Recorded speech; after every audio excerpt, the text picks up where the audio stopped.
نحمدہ ونصلی علی رسولہ الکریم، اما بعد فاعوذ باللہ من الشیطان الرجیم، بسم اللہ الرحمن الرحیم۔ الصلاۃ والسلام علیک یا رسول اللہ وعلی آلک واصحابک یا حبیب اللہ۔ آج کا ہمارا حدیث کا بیان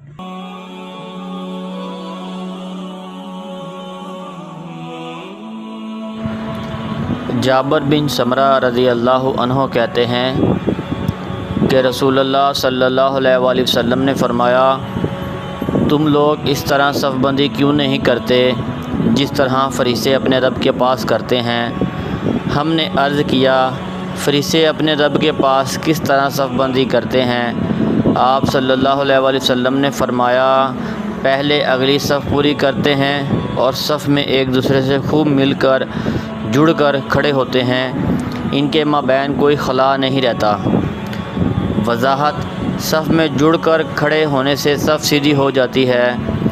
معلوم ہوا کہ صالحین کا عمل اختیار کرنا شرعاً مطلوب ہے اور مسلمان کو ہمیشہ ان سے مشابہت کا حریص رہنا چاہیے۔ پہلی صف مکمل ہونی چاہیے، تب دوسری بنائی جائے۔ الشیخ عمر فاروق سعیدی حفظ اللہ، فوائد و مسائل تحت الحدیث، سنن ابی داؤد 661۔ صف میں جڑ کر کھڑے ہونے سے صف سیدھی ہو جاتی ہے۔ معلوم ہوا کہ صالحین کا عمل اختیار کرنا شرعاً مطلوب ہے اور مسلمان کو ہمیشہ ان سے مشابہت کا حریص رہنا چاہیے، بالخصوص نمازوں میں صف بندی کے معاملے میں۔ سورہ فاتحہ میں اسی دعا کی تعلیم دی گئی ہے کہ اہدنا الصراط المستقیم صراط الذین انعمت علیہم۔ پہلی صف مکمل ہو تب دوسری بنائی جائے۔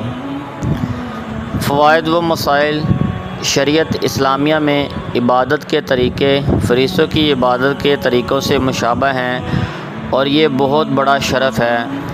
فریسے اللہ کی عبادت کے لیے صفوں میں کھڑے ہوتے ہیں۔ جب تک پہلی صف مکمل نہ ہو جائے دوسری صف شروع نہیں کرنی چاہیے۔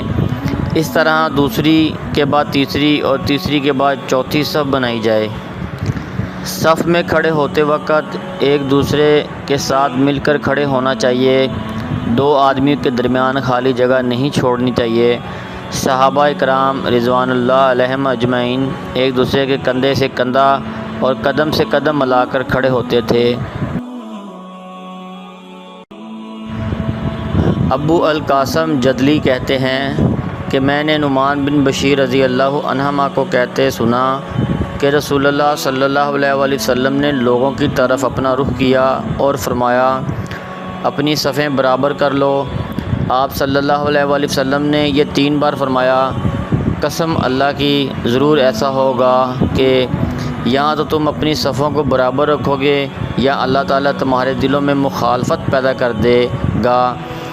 سیدنا نعمان رضی اللہ عنہ کہتے ہیں کہ پھر میں نے دیکھا کہ ایک آدمی اپنے کندھے کو اپنے ساتھی کے کندھے کے ساتھ، اپنے گھٹنے کو اپنے ساتھی کے گھٹنے کے ساتھ اور اپنے ٹخنے کو اپنے ساتھی کے ٹخنے کے ساتھ ملا کر اور جوڑ کر کھڑا ہوتا تھا۔ وضاحت: اس حدیث میں صحابی رسول نعمان بن بشیر رضی اللہ عنہ نے نبی کریم صلی اللہ علیہ وآلہ وسلم کے فرمان پر تعمیل کی وضاحت کر دی ہے کہ صحابہ کرام رضی اللہ عنہما صفوں میں خوب جڑ کر کھڑے ہوتے تھے، حتیٰ کہ کوئی خلا باقی رہتا نہ کوئی ٹیڑھا۔ شرعی تعلیمات سے اعراض کا نتیجہ آپس کی پھوٹ اور نفرت کی صورت میں ظاہر ہوتا ہے، جیسا کہ ہم مشاہدہ کر رہے ہیں۔ یہ بھی معلوم ہوا کہ دل کا معاملہ ظاہری اعضاء و اعمال کے ساتھ بھی ہے۔ اگر ظاہری اعمال صحیح ہوں تو دل بھی صحیح رہتا ہے، اور اس کے برعکس بھی آیا ہے کہ اگر دل صحیح ہو تو باقی جسم صحیح رہتا ہے۔ امام کو چاہیے کہ اس سنت کو زندہ کرتے ہوئے نمازیوں کو تکبیر تحریمہ سے پہلے تاکید کرے کہ آپس میں مل کر کھڑے ہوں، بلکہ عملاً صفیں سیدھی کرائے۔ فوائد و مسائل: از الشیخ حافظ محمد امین حفظ اللہ، سنن نسائی تحت الحدیث 811۔ امام صفیں کیسے درست کرے؟ نعمان بن بشیر رضی اللہ عنہما کہتے ہیں کہ رسول اللہ صلی اللہ علیہ وآلہ وسلم صفیں درست فرماتے تھے جیسے تیر درست کیے جاتے ہیں۔ آپ نے ایک شخص کو دیکھا جس کا سینہ صف سے باہر نکلا ہوا تھا، تو میں نے نبی اکرم صلی اللہ علیہ وآلہ وسلم کو فرماتے ہوئے سنا، تم اپنی صفیں ضرور درست کر لیا کرو، ورنہ اللہ تعالیٰ تمہارے چہروں کے درمیان اختلاف پیدا فرما دے گا۔ اردو حاشیہ: تیر سیدھا نہ ہو تو نشانے پر نہیں لگ سکتا، اس لیے تیر باقاعدہ شکنجے کے ساتھ سیدھے کیے جاتے ہیں۔ اسی طرح رسول اللہ صلی اللہ علیہ وآلہ وسلم پورے اہتمام سے صفیں سیدھی فرمایا کرتے تھے، کیونکہ صفوں کی درستی دراصل پوری امت کی اصلاح ہے، ورنہ اللہ تعالیٰ تمہارے چہروں کے درمیان مخالفت ڈال دے گا۔ اس جملے کے مختلف مفہوم ہیں۔ اللہ تعالیٰ تمہارے چہرے پچھلی جانب لگا دے گا، تمہارے چہرے بگاڑ دے گا، مسخ کر دے گا، تم میں اختلاف پیدا کر دے گا، جس طرف کسی کا منہ اٹھے گا چل دے گا۔ سیدنا ابو ہریرہ رضی اللہ عنہ سے روایت ہے کہ نبی اکرم صلی اللہ علیہ وآلہ وسلم نے فرمایا، ترجمہ: نماز میں صفوں کی درستی اچھے طریقے سے کرو۔ علامہ ناصر الدین البانی رحمۃ اللہ نے اس حدیث کو صحیح قرار دیا ہے۔ ان صحیح احادیث سے بھی معلوم ہوا کہ صف کا صحیح و درست رکھنا نماز کے حسن و خوبصورتی میں سے ہے، اور اس کا حکم رسول اللہ صلی اللہ علیہ وآلہ وسلم نے دیا ہے۔ اگر صف کی درستی صحیح نہ ہوگی تو نماز کے اندر نقصان لازم آئے گا۔ صفوں کی درستی اور ان کا سیدھا ہونا رکوع ہی میں نہیں بلکہ قیام ہی سے ضروری و لازمی ہے۔ نبی کریم صلی اللہ علیہ وآلہ وسلم پہلے صفیں درست کرتے تھے، پھر نماز شروع کرتے تھے۔ اگر صف میں نقص ہوتا تو آپ صلی اللہ علیہ وآلہ وسلم اصلاح فرماتے۔ حضرت نعمان بن بشیر رضی اللہ عنہ سے روایت ہے کہ رسول اللہ صلی اللہ علیہ وآلہ وسلم صف درست کرتے تھے، حتیٰ کہ اسے نیزے یا تیر کی مانند کر دیتے۔ ایک دفعہ آپ صلی اللہ علیہ وآلہ وسلم نے ایک آدمی کا سینہ آگے بڑھا ہوا دیکھا تو فرمایا، اپنی صفوں کو درست کرو، ورنہ اللہ تعالیٰ تمہارے چہروں کے درمیان مخالفت ڈال دے گا۔ بعض روایات میں چہروں کی بجائے دلوں کا ذکر ہے۔ نعمان بن بشیر رضی اللہ عنہما کہتے ہیں کہ نبی اکرم صلی اللہ علیہ وآلہ وسلم ہماری صفیں درست کیا کرتے تھے جیسے تیر درست کیے جاتے ہیں، اور یہ سلسلہ برابر جاری رہا، یہاں تک کہ آپ کو یقین ہو گیا کہ ہم نے اسے آپ سے خوب اچھی طرح سیکھ اور سمجھ لیا ہے۔ تو ایک روز آپ متوجہ ہوئے، اتنے میں دیکھا کہ ایک شخص اپنا سینہ سب سے آگے نکالے ہوئے ہے، تو آپ صلی اللہ علیہ وآلہ وسلم نے فرمایا، تم لوگ اپنی صفیں برابر رکھو، ورنہ اللہ تعالیٰ تمہارے درمیان اختلاف پیدا کر دے گا۔ براء بن عازب رضی اللہ عنہما کہتے ہیں کہ رسول اللہ صلی اللہ علیہ وآلہ وسلم صفوں کے اندر ایک طرف سے دوسری طرف جاتے اور ہمارے سینوں اور مونڈوں پر ہاتھ پھیرتے تھے، یعنی ہمارے سینوں اور مونڈوں کو برابر کرتے تھے اور فرماتے تھے، صفوں سے آگے پیچھے مت ہونا ورنہ تمہارے دل مختلف ہو جائیں گے۔ آپ صلی اللہ علیہ وآلہ وسلم فرماتے تھے، اللہ تعالیٰ اگلی صفوں پر اپنی رحمت بھیجتا ہے اور اس کے فرشتے ان کے دعائیں کرتے ہیں۔ وضاحت: نبی اکرم صلی اللہ علیہ وآلہ وسلم کا عملاً صفوں کو برابر کرانا اس کے انتہائی تاکیدی عمل ہونے کی دلیل ہے۔ نعمان بن بشیر رضی اللہ عنہما کہتے ہیں کہ جب ہم نماز کے لیے کھڑے ہوتے تو رسول اللہ صلی اللہ علیہ وآلہ وسلم ہماری صفیں درست فرماتے، پھر جب ہم لوگ سیدھے ہو جاتے تو آپ اللہ اکبر کہتے۔ عبداللہ بن عمر رضی اللہ عنہما کہتے ہیں کہ قتیبہ کی روایت میں، جسے انہوں نے ابو زاہریہ سے اور ابو زاہریہ نے ابو شجرہ کثیر بن مرہ سے روایت کیا ہے، ابن عمر کا ذکر نہیں ہے، رسول اللہ صلی اللہ علیہ وآلہ وسلم نے فرمایا، تم لوگ اپنی صفیں درست کرو اور اپنے کندھے ایک دوسرے کے مقابل میں رکھو اور صفوں کے اندر کا شگاف بند کرو اور اپنے بھائیوں کے ہاتھ میں نرم ہو جاؤ اور شیطان کے لیے خالی جگہ نہ چھوڑو۔ جو شخص صف کو ملائے گا اللہ تعالیٰ اسے ملائے گا، اور جو شخص صف کو کاٹے گا اللہ تعالیٰ اسے کاٹ دے گا۔ ابو داؤد کہتے ہیں لی ینو بعیدی اخوانکم کا مطلب ہے کہ جب کوئی شخص صف کی طرف آئے اور اس میں داخل ہونا چاہے تو ہر ایک کو چاہیے کہ اس کے لیے اپنے کندھے نرم کر دے یہاں تک کہ وہ صف میں داخل ہو جائے۔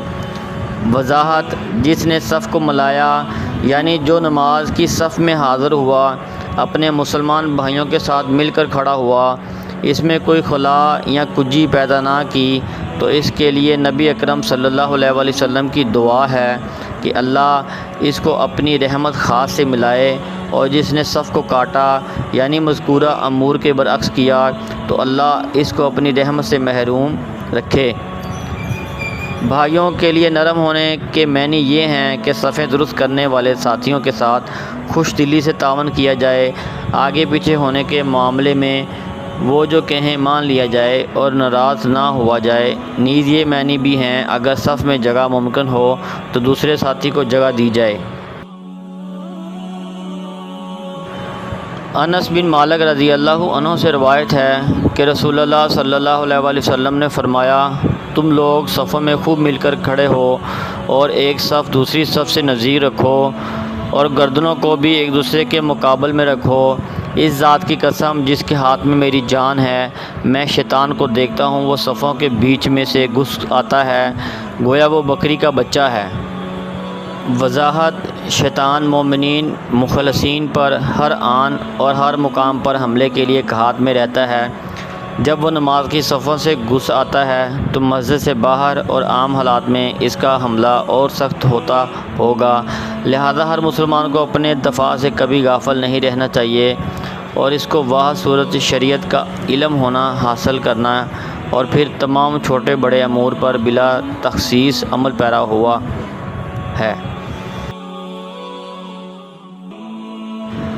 انس رضی اللہ عنہ کہتے ہیں کہ رسول اللہ صلی اللہ علیہ وآلہ وسلم نے فرمایا، تم لوگ اپنی صفیں درست رکھو کیونکہ صف کی درستگی تکمیل نماز میں سے ہے، یعنی اس کے بغیر نماز ادھوری رہتی ہے۔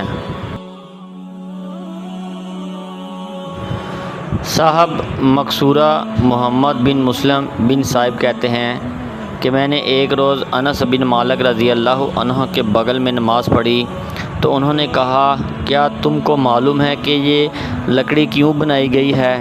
میں نے کہا، اللہ کی قسم مجھے اس کا علم نہیں۔ انس نے کہا، رسول اللہ صلی اللہ علیہ وآلہ وسلم اس پر اپنا ہاتھ رکھتے تھے اور فرماتے تھے، برابر ہو جاؤ اور اپنی صفیں سیدھی رکھو۔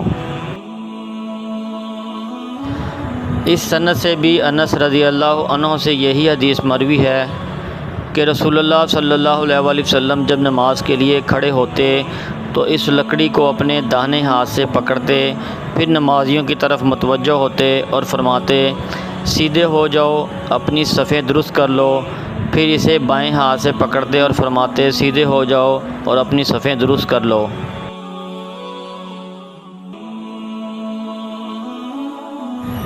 انس بن مالک رضی اللہ عنہ کہتے ہیں کہ رسول اللہ صلی اللہ علیہ وآلہ وسلم نے فرمایا، پہلے اگلی صف پوری کرو، پھر اس کے بعد والی کو، اور جو کچھ کمی رہ جائے وہ پچھلی صف میں رہے۔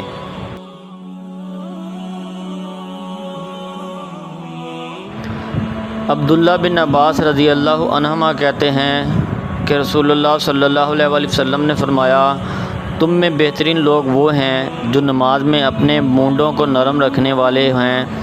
ابو داؤد کہتے ہیں، جعفر بن یحییٰ کا تعلق اہل مکہ سے ہے۔ وضاحت، یعنی صفیں درست کرنے کے لیے مصلیوں کو اگر کوئی آگے بڑھاتا ہے تو آگے بڑھ جاتے ہیں اور پیچھے ہٹاتا ہے تو پیچھے ہٹ جاتے ہیں، یا نماز میں سکون و اطمینان کا پورا خیال کرتے ہیں، ادھر ادھر نہیں دیکھتے اور نہ کندھے سے کندھا رگڑتے ہیں۔ بعض لوگوں نے اس کا مطلب یہ بیان کیا ہے کہ صفوں کے درمیان شگاف کو بند کرنے کے لیے یا جگہ کی تنگی کی وجہ سے صف کے بیچ میں آ کر کوئی داخل ہونا چاہتا ہے تو اسے داخل ہونے دیتے ہیں، اس سے مزاحمت نہیں کرتے۔